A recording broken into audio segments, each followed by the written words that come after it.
One of the biggest busts in UK airport history went down at Birmingham. £14.4 million worth of cocaine seized in a single strike. And it all started on Tuesday, the 11th of November, 2024, just after 10 in the morning. Birmingham Airport, right? The place is buzzing like any other day. Families landing back from holidays, business people rushing through customs, students dragging duty-free bags. On the surface, it looks like another boring Tuesday morning. But here's the twist. Hidden in that crowd was a family-led smuggling ring, and investigators had been clocking their every move for weeks. The National Crime Agency wasn't storming the place in fluorescent jackets screaming "Gotcha!" They were silent, patient, and already several steps ahead. Weeks of tracking flight bookings and suspicious travel patterns had given them everything they needed. This wasn't random, it was clockwork. Same tickets, same timings, same recycled excuses. And they knew the prize waiting at the end of it. 6 suitcases carrying 180 kilos of cocaine worth over £14.4 million on the street. The family thought it was just another easy run. Authorities knew it was the day the empire would collapse. And forget the image of one sketchy guy hiding powder in his socks. This was a full-blown family business with friends and overseas contacts thrown into the mix. A criminal group project where nobody could drop out, and failing didn't mean a bad grade. It meant double-digit years behind bars. Airports weren't just boring terminals anymore.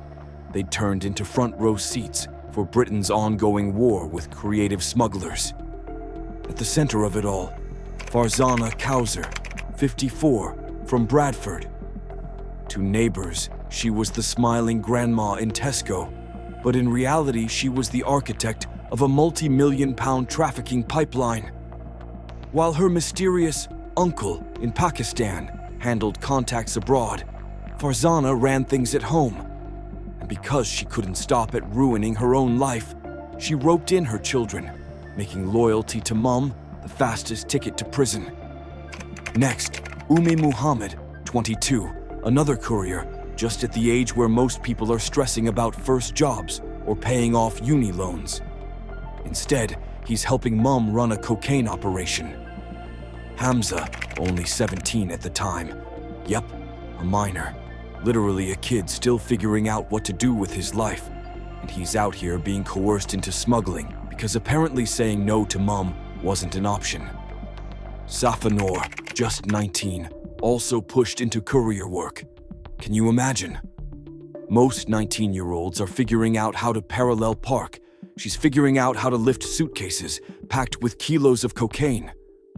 And then there's Sarah Hussein, the daughter-in-law, 27 years old. Usually, when you marry into a family, you expect awkward dinners or controlling in-laws, not being forced into international drug conspiracies. Talk about a nightmare in-law situation. And to top it all off, a family friend, Khaled Abdul Qawi, 36, got pulled into this circus too. Like, hey Khaled, want to join the family business? It's not Amway, it's cocaine. This wasn't some random sloppy group either. It was structured, it had hierarchy. Farzana on top, calling the shots, the kids and friend playing their assigned roles. Loyalty to the mother wasn't about love, it was about obedience, even if it meant throwing your future down the drain. Honestly, it looked more like a mafia audition than family bonding. Now let's talk about their method, because this is where it gets both clever and unbelievably stupid at the same time. They came up with something I like to call the suitcase switch. Sounds like a bad magic trick, right? Trips disguised as quick getaways to Amsterdam or Dublin. But here's the twist, they carried no luggage. That's your first red flag. Who flies somewhere with no checked bag at all? Not even a toothbrush. Suspicious much. But they weren't going for tourism points. The real plan was to time their return flights so they'd land at Birmingham Airport right when a flight from Cancun, Mexico landed. See where this is going? At baggage claim, Their carousel just happened to be next to the one for Cancun. And sitting on that Cancun belt, suitcases already preloaded with cocaine, courtesy of some corrupt insider in Mexico. All the couriers had to do was stroll over, lift the bags like they were their own, and walk out cool as you like. Now, here's why it worked for a while. No need for fancy hidden compartments or James Bond gadgets. The bags looked normal, nothing weird about them. To anyone watching casually, it just looked like a family picking up luggage after a weekend trip. Smooth, simple, repeatable. And they did repeat it, at least 5 successful runs between August and November 2024. 5 times they beat the system. 5 times they wheeled cocaine-filled suitcases right out of Birmingham Airport. That's both genius and ridiculously reckless. But of course, like every perfect crime, the arrogance killed it. November 11th was the day it all came crashing down. They tried the same trick, but this time, investigators were ready. 6 suitcases, all packed, waiting. The couriers moved in, grabbed them, rolled them out, acting calm. But little did they know, their every move was being watched, tracked, recorded. Surveillance had locked in on them. This wasn't a regular Tuesday for them. It was the Tuesday they got exposed.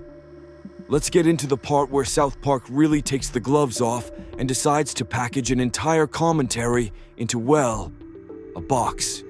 Literally. There's this darkly comic bit where an ex-employee gets packaged up like he's just another Amazon delivery. Not symbolically, not hinted at, flat out put in a box. It's messed up, but it's the kind of twisted humor South Park lives on. And here's the thing, it works perfectly because it screams dehumanization. The message is simple. If you're not useful to the machine, you might as well be shipped off like merchandise. The dialogue around it goes after the whole technology makes life convenient narrative we've been spoon-fed. Alexa, smart fridges, AI tools that tell you how to boil an egg. On the surface, these things look like helpers. But South Park flips it and basically says, "Congratulations, you've traded meaning and purpose for the joy of yelling at Alexa to play Drake." The joke lands because it's real. You don't think about who loses their job when your microwave can now order popcorn for you. And then comes the box's accusation, which is honestly brutal. The box doesn't just sit there quietly, it straight up calls Bezos out for creating too many useless people. That line is a punch to the gut because it echoes the actual fear millions of workers have right now. Studies already predict up to 25% of US jobs will be automated by 2030. That's not some distant sci-fi number, that's in less than 6 years. Imagine 1 out of every 4 people you know being told, "Sorry, the robot does it better." South Park takes that anxiety and compresses it into the most ridiculous but unforgettable visual, a talking box shaming the man who built the empire. And you know what's clever? They don't keep it limited to Amazon gadgets. They pull in the entire consumer tech circus. Microwaves, Echo devices, smart assistants, all of it blurred together until you can't even tell if it's helping you or controlling you. That's the beauty of satire. It exaggerates just enough to make you laugh, but in the back of your head you're thinking, wait, am I literally being managed by my toaster? Now South Park doesn't stop there. They go after fulfillment itself, because what better way to roast Amazon than to mess with the one thing it brags about, Prime? There's a sequence showing orders across Colorado going unfulfilled. Packages piling up, customers losing it, the whole state collapsing under the weight of 2-day shipping promises that suddenly mean nothing. It's ridiculous, but it mirrors something we all actually lived through. Remember the pandemic era, when Amazon, the company that practically invented the idea of instant gratification, suddenly had delivery times spiking beyond 4, sometimes 6 weeks. You had Prime memberships and still couldn't get toilet paper delivered. South Park exaggerates that exact fragility. showing how the empire crumbles when the gears stop turning. Bezos, in this moment, isn't just a CEO, he's a dictator losing his grip. His rage at the disruption is shown as almost cartoonishly over the top. But the point is clear. This isn't about customer happiness anymore. It's about the obsession with always-on commerce. The idea that you can never stop, never pause, never even consider the human cost. Workers burned out, drivers collapsing from exhaustion, warehouse staff walking away. It doesn't matter to the empire. The only thing that matters is that the orders keep moving. So when South Park flips the script and shows what happens when those workers simply don't show up, Bezos' whole empire looks like a sandcastle being kicked over.